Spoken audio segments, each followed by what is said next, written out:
Is what is Simulink? Basically, Simulink is a simulation and model based design environment which is specially made for simulation and analysis of multi-domain system, and all this thing is done through graphical way. Yes, this is what Simulink is. Simulink has graphical blocks of physical systems. So one can directly drag and drop the blocks and connect them together to form their own system. And then they can analyze and study the system for improvement and understanding. So Simulink is used a lot across the world for understanding, for analyzing, for technological development, for research, and many more. Now let me show you a few of the applications of Simulink. Simulink is widely used for power electronics applications, control system design, industrial automation, automobile applications, aerospace applications, signal processing, physical modeling, and many more. We have discussed few things about Simulink. Now let us explore the Simulink, right? So when you are going to open the Simulink, there are two ways you can open a Simulink. The first way is on this home tab, you can click on the Simulink button and the Simulink start page will pop up. The another way is you just write in command window and the Simulink start page will pop up. Now here you can see this open button. When you click here, a window will pop up and you can open your previously saved files, right? Your previously saved models, you can open it through this section. This section shows the recent files. The recent files that you have worked with that can be seen over here. Over here, you can go for the recent projects. Whatever project you are working on, you can save those projects in this section and you can open it from here. Now we'll come to these two tabs. This tab provides us pre-designed templates which you can directly use to create your project. Over here you can see there are different types of Simulink models, communication system, DSP system, embedded system, powertrain blocks, and so on. So there are lots of pre-decided templates which is available for new users. So we'll just quickly close it for some time so you can have a full look. You can even create your own template which you want to frequently use, right? We are not going to discuss how to create your own template. For that we'll make a separate video if you want to learn how to make your own template which you really want to use frequently. So you can write that thing in comments and I'll explain how to make your own template. Now we are going to explore another tab that is for examples.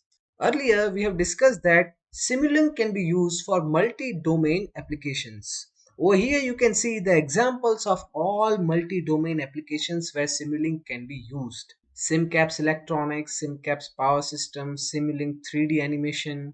You can see there are ready-made examples of 3D animation. Let me click it and quickly show it to you how does it works. When we run this thing,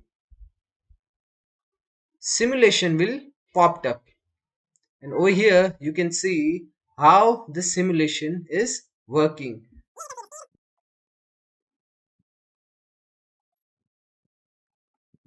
So here you can see speed, longitudinal acceleration and lateral acceleration. So let's close it. So there are varieties of example available and you can select your domain and starts working with Simulink. If you are beginner, then this example will be really very much helpful for you to learn Simulink. Through this search box, you can even find the examples that you are looking for. Let us try something. Let us open this.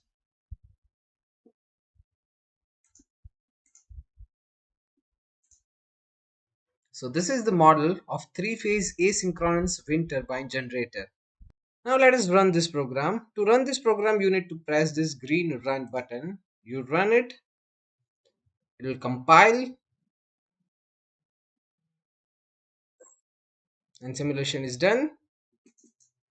Through this scope, you can observe the real power and reactive power quantity. Now we'll close this thing and we are going to open a new blank model. So for that you can click here and you can go for blank model. So we'll close it. We don't want to save this, and we'll maximize it. Now this is the menu bar. Each of the menu bar has varieties of setting within it. We are not going to discuss all of this in detail, right? But while you are practicing Simulink, if you are having any query on any of the block and any of the parameter, then you can directly ask me in comment section below, or you can join my Telegram group where we are discussing all the issues coming in MATLAB and try to sort out the issues of the students, right? So you can even join me in my Telegram group. You can join me on my Instagram, Facebook, whatever platform is appropriate for you. You can join me there and you can ask your questions. If many students are asking similar question, then I'll probably make video on that topic. So you are open to ask me. If I know the answer, I'll definitely share it with you. So we'll start with this second bar. This button will pop up this menu. So from here you can open a blank model, chart, library and project. And there is a shortcut for that. Control plus N will pop up a new blank model file. Through here you can open previously saved your models. The next is to save your current model. We have yet not saved this model, so when we click this thing it will ask us to save the model.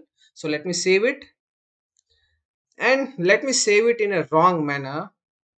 uh, I'll give it name my space simulation, and I'm going to save it in my folder,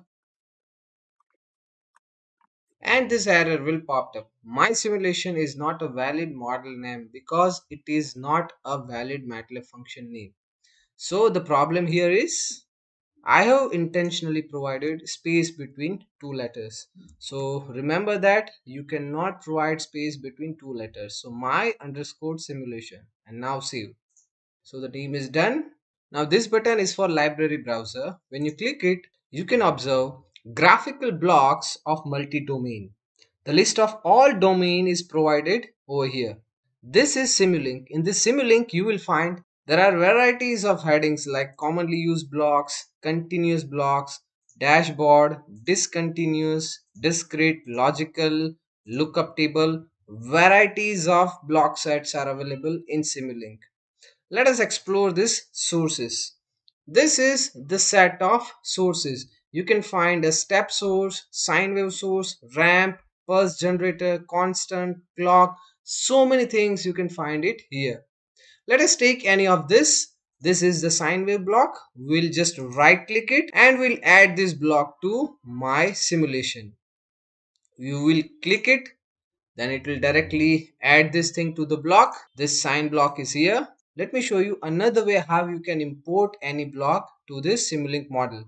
Just double click and start writing the name of the block.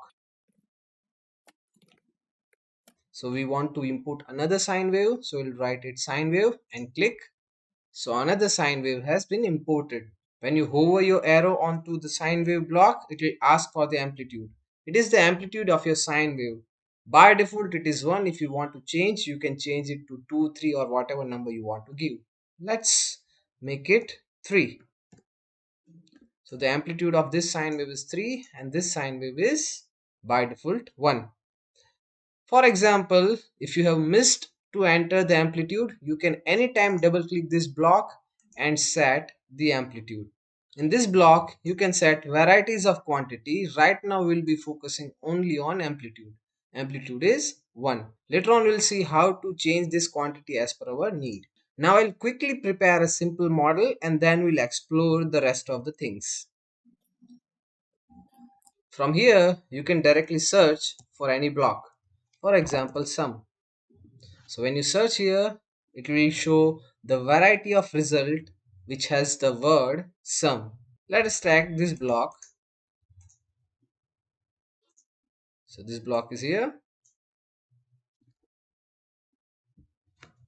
Now we want to observe the result of these two. Now we'll add these two together and then we'll see the result. To see the result, we are going to use the scope. Library. In sync, you can see varieties of output displaying devices. So from this, we are going to select this scope.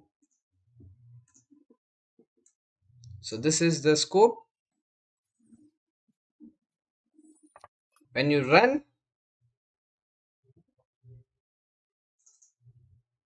You can see the result in output. Now this button is for model configuration parameters. You can configure different parameters of the current model.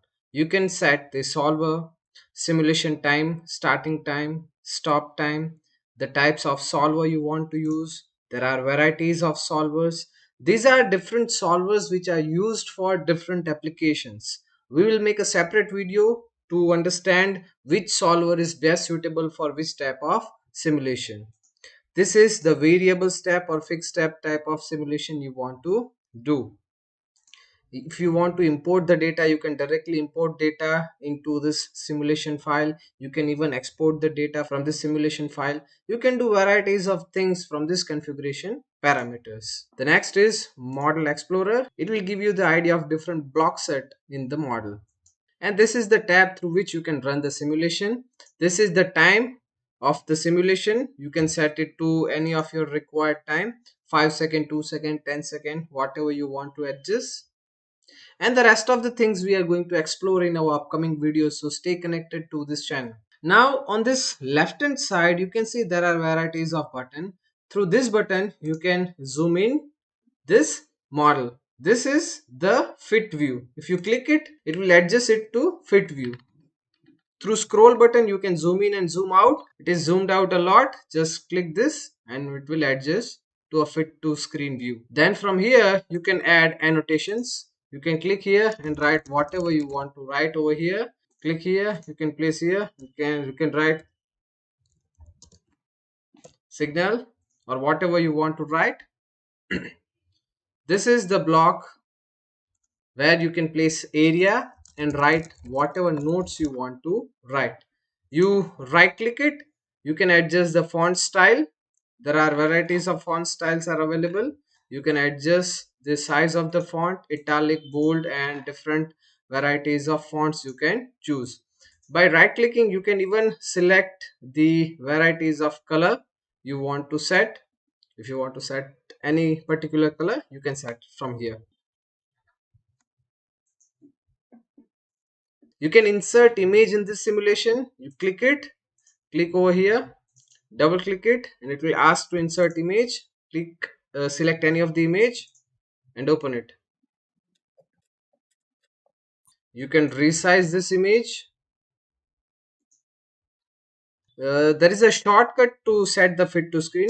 Just enter spacebar and you can adjust your simulation to fit to screen mode.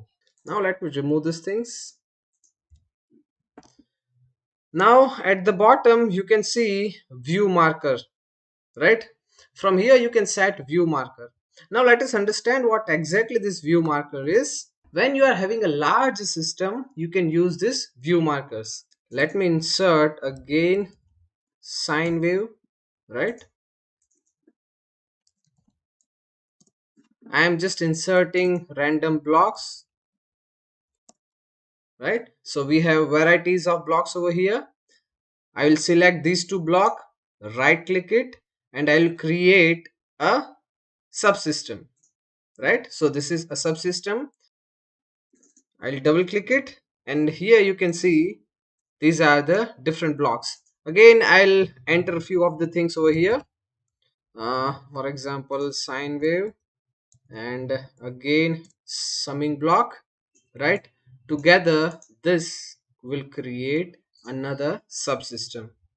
So here this is our main simulation.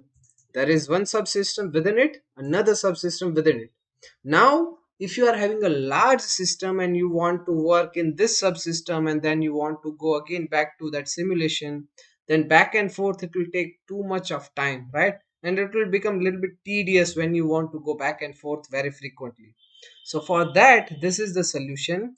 You can set this as a view, right? And from here view marker, you can set this as a view marker. You click it and it will save a view marker. Double click this subsystem, again click it, it will save this view as a view marker. Again go into this system and it will set this thing as a view marker. Click it and it will save a view marker. So we have set 3 view markers. Only going back and forth is not the purpose of this view markers. but to set you in that particular predefined view, that is the fundamental use of this view marker. For example, we are in this system, we'll go to view markers and we want to jump to this. Just click it and you will directly shift it to that point. Something else and you will be directly shifted to that point. The same thing you can do from here also. When you click this point, it will open a model browser. You can directly jump from one mode to another mode. But when you jump it from here, see, you can see another section is being out of the window, right? But when you jump it through view marker, right, it will not happen that way. This is your present view, right? And jump it through view marker, so it will bring you back into that particular view. The same back and forth you can go from here also. Any of the subsystem you can jump from here. If you do not want to see this thing, just click here and it will disappear.